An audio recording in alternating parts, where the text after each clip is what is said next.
Olá, está começando mais uma edição do Unisul Repórter. Hoje vamos contar a história da cidade de Laguna, terra de Anita Garibaldi, de belezas naturais, mistérios históricos e com ícones importantes para a formação do sul do país. Começa agora o Unisul Repórter sobre Laguna.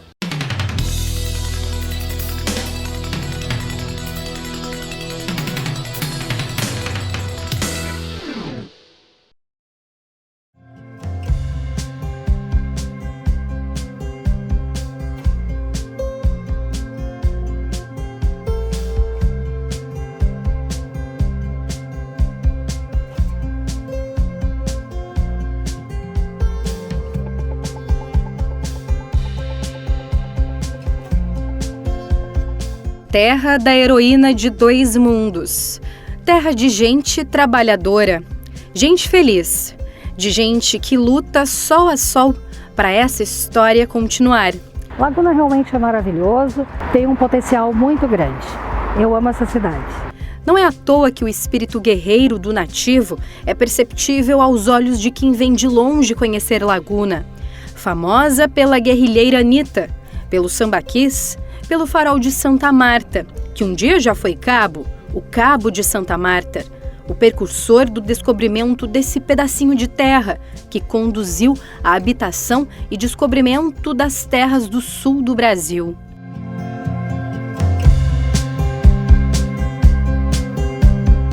A história de Laguna começa com a divergência entre portugueses e espanhóis sobre a linha imaginária do Tratado de Tordesilhas.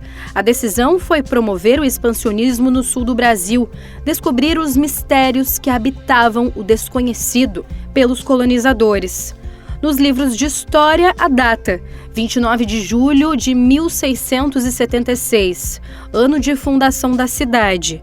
Nas pesquisas dos historiadores, novos rumos sobre a possível e verdadeira data de descobrimento. 1501, um ano após a chegada de Pedro Álvares Cabral na nova nação.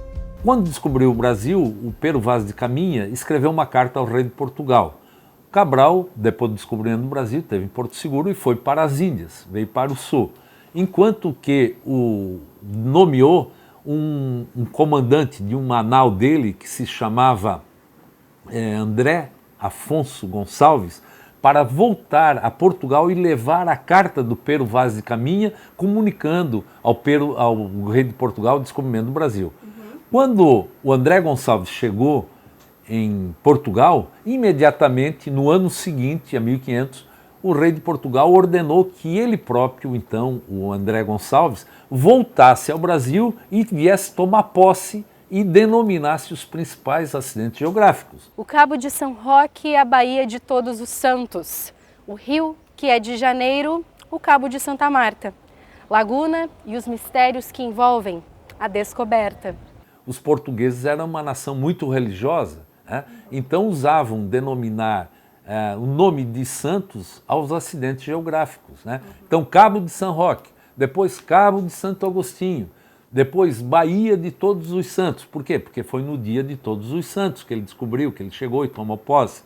Depois Angra dos Reis, Rio de Janeiro, porque foi de 1º de janeiro. E assim foi indo, até chegar no Cabo de Santa Marta, no dia 29 de julho de 1501, né?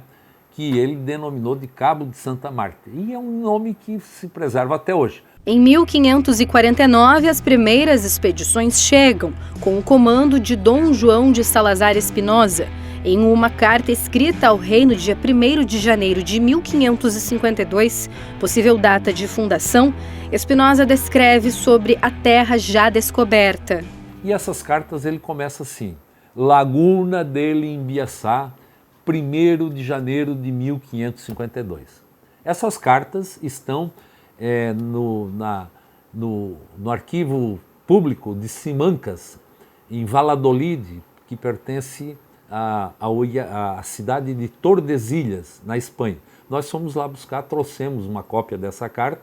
Então esse é o primeiro documento oficial escrito em Laguna, noticiando toda essa história do afundamento, como eles viveram aqui. Domingos de Brito Peixoto, o precursor do povoamento em Laguna, é que deu partida para a habitação do povoamento do Rio Grande do Sul e no território onde hoje é o Uruguai. Domingos de Brito Peixoto e a família vieram a mando da coroa portuguesa para, a partir de Laguna, descobrir as minas de prata e de ouro que existiam na parte meridional, no território onde Portugal entendia que era dele, mas a Espanha também entendia que era dele e Portugal resolveu ocupar. Os anos passam e Laguna toma forma. Os povoados aqui já estão instalados. A cidade é dividida entre os imperialistas e republicanos. De longe, o italiano que marcou a Revolução Farroupilha chega à terra juliana. A data, 24 de julho de 1839. Paixão e orgulho se unem. Pela primeira vez, Anita vê Garibaldi, vibrante. Afinal, a conquista da vitória republicana era muito esperada pelos chefes guerrilheiros. Uma infância pobre e sofrida. Doce e selvagem criança se torna uma mulher diferente das outras. Banhava-se nas águas, o que era impuro para a época. Anita era uma verdadeira amazona, com espírito de liderança, à frente do seu tempo. Um casamento falido sem ser concebido. O ideal revolucionário fervia dentro do coração de Anita. O Garibaldi, se sentindo muito atraído, pegou um barco, desceu depois de olhar pela luneta e foi atrás daquela mulher com a qual ele se encantou. Mas quando ele chegou na praia, desembarcou, as mulheres não estavam mais aí, já tinham ido embora. Então ele foi procurar um amigo dele que estava trabalhando com ele na construção do forte, na muralha do forte, o Fortim Atalaia, o Forte do Garibaldi, como era conhecido. E para surpresa dele, ali na casa, aquele cidadão era o padrinho da Anita, que a Anita ia visitar. E ali eles se conheceram, foi ali aquele momento épico, grandioso, que nasceu o romance quando ele pediu o nome dela, e ela disse: eu me chamo Ana Maria, mas a comunidade, os amigos me chamam de Aninha. E o Garibaldi disse para ela: Aninha, per noi italiani, Aninha vuol dire Anita, una piccola Ana.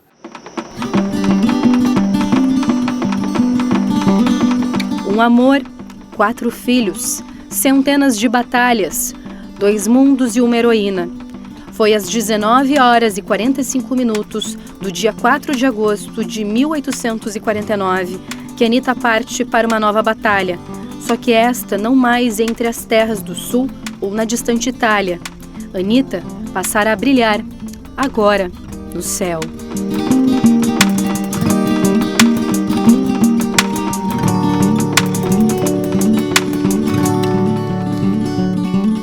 A história de Laguna é tão importante e chama tanto a atenção dos artistas da cidade que os próprios nativos investem no contexto turístico a partir da construção histórica do município. Mas você vai saber mais no próximo bloco do Unisul Repórter. Não saia daí, é já já!